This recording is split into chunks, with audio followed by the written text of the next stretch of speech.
Hey booktube, science fiction reads here. Figured I'd talk about some of the books I've recently read, although I am recovering from the flu, so I don't know how coherent I'm going to be, as I'm still sleep deprived and half alive. But about a month-ish ago, I finished Winnia by Robert Charles Wilson. I've now read everything I own by him, but I got 2 more books coming in the mail. One of which I can't think of the name. The other one is a short story collection. So one of his early novels and then his short story collection. So I'm looking forward to those. And those should be here soon. I absolutely love this. It's probably my favorite of his books, but it's hard to talk about without completely giving away some of the main plot points or the main reason for things happening. I'll give it a go. It's kind of an alternate history. It takes place in 1912, and overnight, one night, Europe just is completely replaced with, I think it's mostly a jungle, but it's an alien jungle, but it's compatible with Earth's biosphere kind of thing. Like, as humans start to explore it, we can eat some of the flora and fauna and survive, but it certainly has plants and animals that are not from Earth necessarily. So this is a big mystery, and there's no easy way to learn anything about it because it's 1912, so we don't have advanced tech or anything. The main character is a guy named Guilford, who witnesses as a child just these glowing lights in the sky kind of thing, which is, turns out that's what's occurring in Europe. It's kind of the only clue that something weird is going on. And so he grows up, you know, fascinated throughout most of his life of this continent, which people are calling Darwinia. There's a big divide between belief systems. A lot of people see it as an act of God, but as we start exploring Darwinia, I mean, there's proof of, you know, this place is old, it's ancient, just like anywhere else on Earth. There's proof of evolution when they dig up fossils and stuff. And then there's other people saying, well, those were put there, but whatever. So Guilford arrives with a scientific expedition, and he's like the photographer. And he's there to, he arrives in New London, which is like a shanty town, and drops off his wife and daughter with a relative.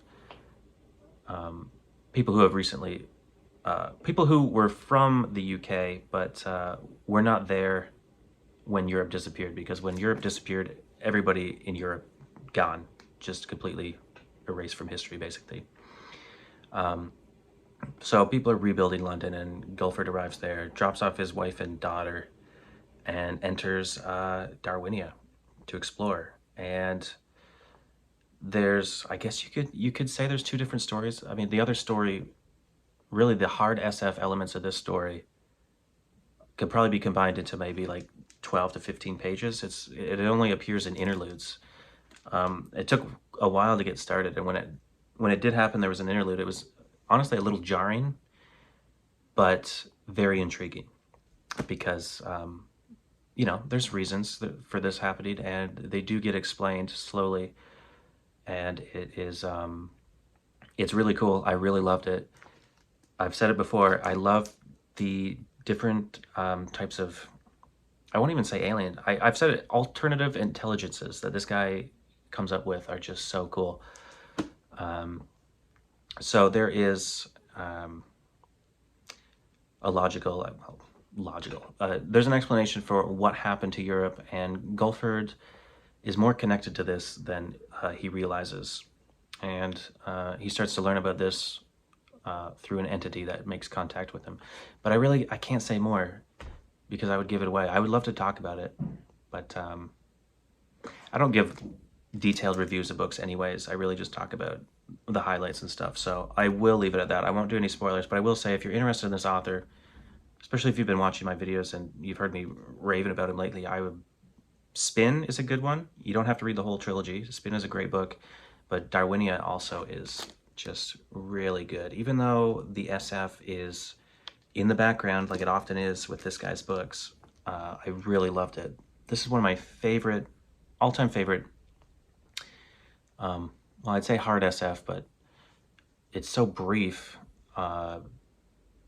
it's hard to even give it a genre, but there's hard SF elements, and it's really neat. High-tech stuff is happening in the background. So that was that. Next was a surprising disappointment. Greg Bear's collection of short stories, The Venging. Now, I had forgot that years ago I read a short story collection of his, I think called Tangents, and I did not care for it. I've read a few of his novels and really enjoyed them, but I forgot I did not like his short fiction. And then after he passed away, I hopped online and I bought this because I'd been eyeing it anyways for like a year or so because I love the cover art, and I wanted more short fiction by Greg Bear, but I didn't care for it. It's his early stuff, and a couple of stories in here were even touched up before they were published in this edition, but there was only 2 stories that were really worth talking about, in my opinion. One, if I can remember which one it was, Hard Fought. This is an incredibly hard SF story that does not hold your hand at all. It throws you in. All the terms and the rules of this universe, the words they use, there's no explanation. You just kind of figure it out as you go along. But at times I found it to be too much, and I was just disoriented, didn't know what was happening half the time, and it annoyed me. I didn't care for it. But it was interesting. Like, I appreciate when somebody does something like that. It's basically about 2 species fighting. One of them's human, but I mean, they're so far in the future, they might as well be another alien species. It was okay, but it wasn't great. I can't even, looking at these stories, my memory is so shitty. I don't even remember half of them, and I read these like a couple weeks ago. The other good one was Scattershot, which was about a human ship going through hyperspace, I believe, but getting pulled out of hyperspace accidentally or something, and ending up in an alternative universe, or an adjacent universe. But this happened to many different ships in alternate universes at the same time, and they all blended together into one amalgamation of just a Frankenstein ship. And you've got survivors from each of these ships running around disoriented. You know, this looks like their ship, but this over here doesn't. Different aliens trying to understand each other or killing each other. It's just panic, and you follow a human, the only human who survived her part of the transition. And this, I did like this little alien. Well, he wasn't really an alien. He was a human construct, but he was like a teddy bear, but he called himself a companion. So I think he was some sort of, in an alternate universe with humans, he was some sort of android that had a designated person he followed around. I liked him. He was funny. Took him a while to learn English, but I did like that. But this was disappointing. I gave this, I think, a 2 out of 5, which is exactly what I gave his other short story collection. So I think I'm done with Greg Bear's short fiction, unfortunately. For now, anyway. Another surprising disappointment, Take Back Plenty by Colin Greenwood. This is one, I think, the Arthur C. Clarke Award and one of the British SF awards, but it was nowhere near as good as I expected. It's a space opera. It's that kind of cliche, like, ragtag group of people thrown together on a spacecraft on an adventure, but it just felt like we were going from one set piece to another with a lot of pointless shit occurring. I did like the main character, Tabitha Jute, and I love this cover art. It's actually, accurate to the characters. But the only other character I really cared for was this creature here, Tasca, who is like a heavily modified, advanced version of humanity. It's more so the role that character fills, which is the most intelligent one in the story, yet they're enigmatic because they're so intelligent. They're not really capable of speaking to a human on a human's level. I always like those characters. Usually they're like an AI or something. But it's this little, it looks like maybe kind of like a toddler, but only the top half. And then she rests inside this disc and she flies around and stuff. But she's like the super smart character of the story, and I did enjoy her, but the rest of it was frustrating at times. Like, a different author could have made this such a better story. It starts with Tabitha Jute, the pilot and owner of her kind of cargo hauling ship. She basically hires herself out to fly stuff around the solar system. And she needs money. She meets a guy during a party on Mars who offers her, well, to pay a fine that she owes, and for transportation to Plenty, which is this kind of alien artifact that was built in Earth orbit and then taken away from those aliens because they turned out to be nefarious. She takes him there, and every step of the way, it turns out what he needed was a lie. And then she catches him in the lie, and he's like, okay, well, this is actually what's happening. And later on, we find out, well, that was a lie. And so he's like, well, this is actually what's happening. And it just got annoying. Like, and so it's like, well, what is the plot? What is actually happening? And it's really not until the very end that you kind of find out what all was going on. But it's really just a caper through the solar system. Somebody on Goodreads kind of described it as a culture novel, and I could see that, although it's restricted to a solar system. It had some interesting alien species, but at the end of the day, I found it disappointingly frustrating and annoying at times. A lot of the characters were super annoying. Their dialogue back and forth, they all act like children. And some of them are children, kind of, but it was still super annoying. And yet, there was enough in this that I couldn't DNF it. Now, there are 2 more books in the series, but I won't be reading them. But yeah, a memorable character or two and a couple memorable scenes, but for the most part, pretty disappointing experience. Especially since it was an award winner. Like, this came to my attention when I first discovered Golan's Masterworks, because I'm sure it's one of those. So, but I happened to find a nice edition here. I don't know if it's a first printing, but it's from Avon Books from 1990, the year of my birth. That's why the cover art is so awesome, because it's so old.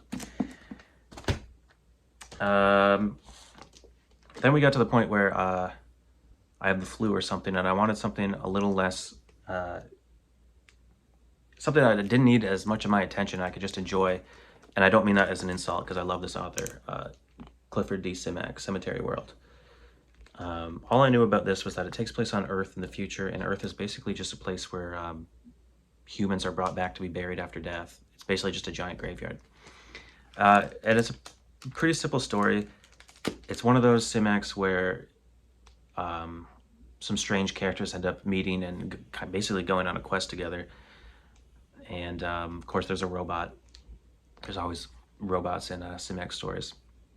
And it was decent enough, but at the end of the day, it was mostly, again, just a lot of wandering around with a resolution all wrapped up hastily in the last few pages.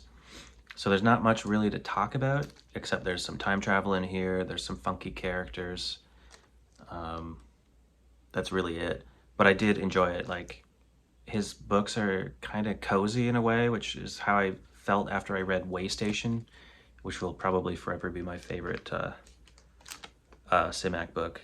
That and City. I think I've read 6 of his books now, and I don't think any come close to, well, none that I've read come close to Waystation and City. Although a couple others have been recommended to me, and I'm going to check those out at some point. But yeah, I got this nice book club edition.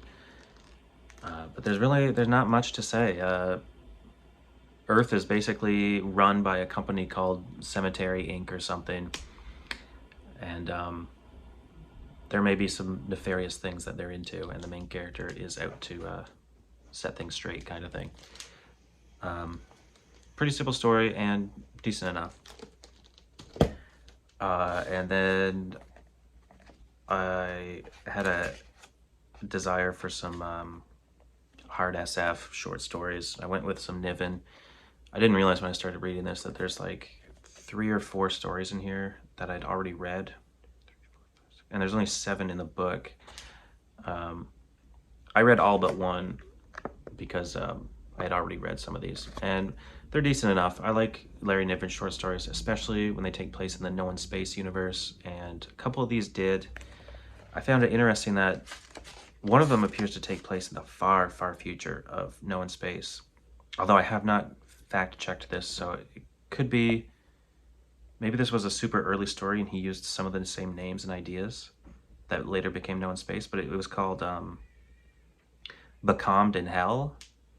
I think that's the one it was. Yeah, Becalmed in Hell, where this ship, I think it's a ship, like a tourist ship in the decent far future of the No in Space universe, but then they jump into hyperspace and something goes wrong and they end up a few billion years in the future. Yeah, it's got to be No in Space because there's references to a few planets that are definitely in the No in Space universe. Anyways, you know, all humanity's long extinct and there's just these 20-something people on a ship. And they all had weird names where, like, their surnames were positions you would have on a ship, like quartermaster or captain or like engineer. He was trying some weird things, but it didn't really sit right with me.